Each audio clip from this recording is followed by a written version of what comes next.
గౌతమి ఉన్నత పాఠశాల విద్యార్థులు భారీ ర్యాలీ నిర్వహించారు.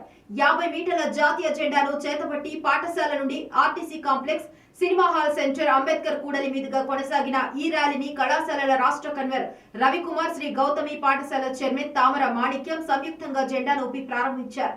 విద్యార్థులంతా భారత్ మాతాకి జై, వందే మాతరం అంటూ పెద్ద ఎత్తున నినాదాలు చేస్తూ పాడేరు పట్టణాన్ని హోరెత్తించారు. శ్రీ గౌతమి పాఠశాల ప్రిన్సిపల్ దాడి వెంకట శివ ఆధ్వర్యంలో జరిగిన ఈ కార్యక్రమానికి బీజేపీ నాయకులు పాంగి రాజారావు, సల్ల రామకృష్ణ, శాంతకుమారి, రాఘవేంద్రరావు, పాఠశాల పీఈటీ ఊలం ఈశ్వర్, ఉపాధ్యాయులు, విద్యార్థులు, తల్లిదండ్రులు తదితరులు పాల్గొన్నారు.